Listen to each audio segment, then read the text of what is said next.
السلام علیکم ورحمۃ اللہ وبرکاتہ۔ ناظرین، آج کی ویڈیو میں آپ کو بتانے والا ہوں کہ قرآن شریف یا قاعدہ بغدادی یا یسرنا القرآن یا اما پارا یا الف لام کا پارا یا اسلامک کتاب جس میں اردو لکھا ہوا ہو، جس میں اللہ اور اس کے رسول کا نام لکھا ہوا ہو، اگر یہ پھٹ جائے یعنی کہ بالکل پڑھنے کے قابل نہ ہو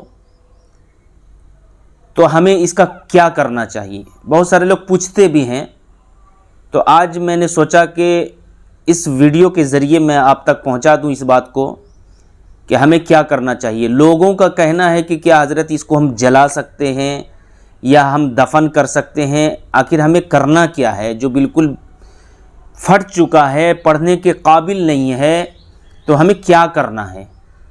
تو انشاءاللہ اس ویڈیو کے ذریعے میں آپ کو بتاتا ہوں۔ آپ سے گزارش ہے کہ ویڈیو کو اینڈ تک دیکھیں، ہمارے چینل کو ضرور سبسکرائب کریں۔ ناظرین، قرآن پاک کا ورق، قرآن شریف جو 30 پارے ہوتے ہیں، یا پارا یا یسرنا القرآن یا قاعدہ بغدادی یا الف لام کا پہلا پارا، اما پارا، کچھ بھی ہو یا جس میں اللہ اور اس کے رسول کا نام لکھا ہوا ہو، تو ہمیں اسے جو ہے جلانا نہیں چاہیے۔ یاد رکھ لیجئے، چاہے وہ کیسا ہی بالکل پھٹ چکا ہو، بالکل پڑھنے کے قابل نہ ہو، پھر بھی جو ہے ہمیں اسے جلانا نہیں چاہیے۔ یہ ہمیشہ یاد رکھیے۔ بہت سارے لوگ کیا کرتے ہیں کہ مطلب اس کے حرف، اس کے پنے ادھر ادھر بکھیرتے رہتے ہیں، تو اس کو کیا کرتے ہیں؟ جلا دیتے ہیں۔ تو ناظرین، ایسا نہ کریں، کیونکہ وہ قرآن شریف ہے اور قرآن شریف کو جلانا نہیں چاہیے۔ تو اب سوال یہ ہوتا ہے کہ وہ بے حرمتی ہو رہی ہے، ادھر ادھر بکھر رہے ہیں، تو پھر ہمیں کرنا کیا چاہیے؟ جب جلانا نہیں چاہیے تو پھر کرنا کیا چاہیے؟ تو میں آپ کو بتا دوں کہ قرآن شریف کا ایک ایک پیج، ایک ایک پنہ، یا یسرنا القرآن یا قاعدہ بغدادی یا اللہ اور رسول کا نام جس پہ لکھا ہوا ہو، تو ہمیں کیا کرنا چاہیے؟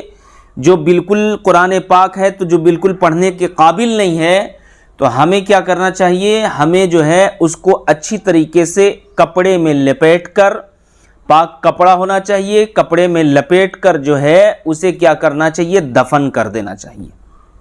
یاد رکھیے، اسے ہمیں کیا کرنا ہے؟ دفن کرنا ہے۔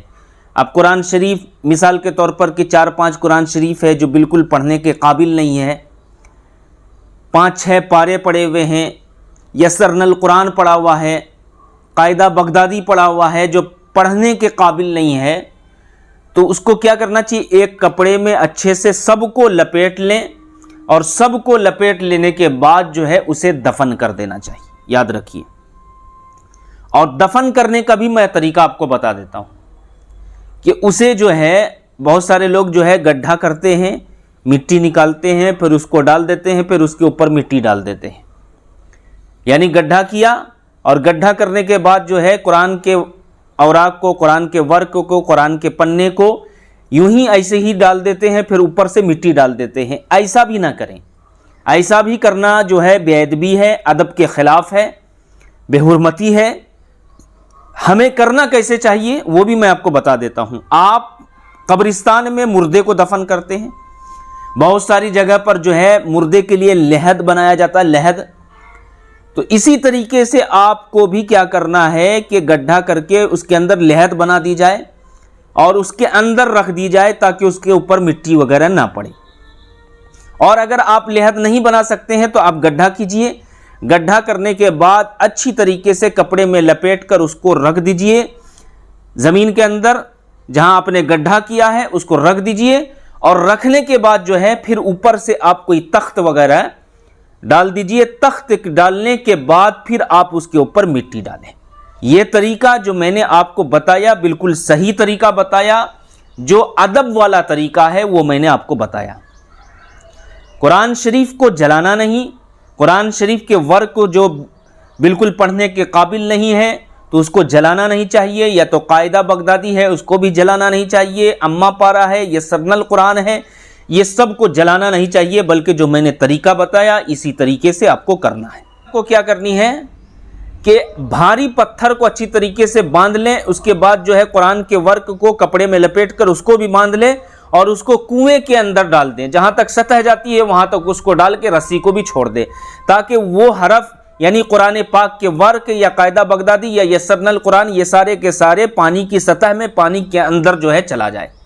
تو آپ یہ بھی کر سکتے ہیں، لیکن یاد رکھیے جلانا نہیں چاہیے، ہمیشہ آپ کو یہ یاد رکھنا ہے۔ تو ناظرین یہ میں نے بتایا، آپ سے گزارش ہے کہ اس بات پر ضرور عمل کریں، اور آپ سے یہ بھی گزارش ہے کہ اس ویڈیو کو زیادہ شیئر کر دیں، ہمارے چینل کو ضرور سبسکرائب کریں۔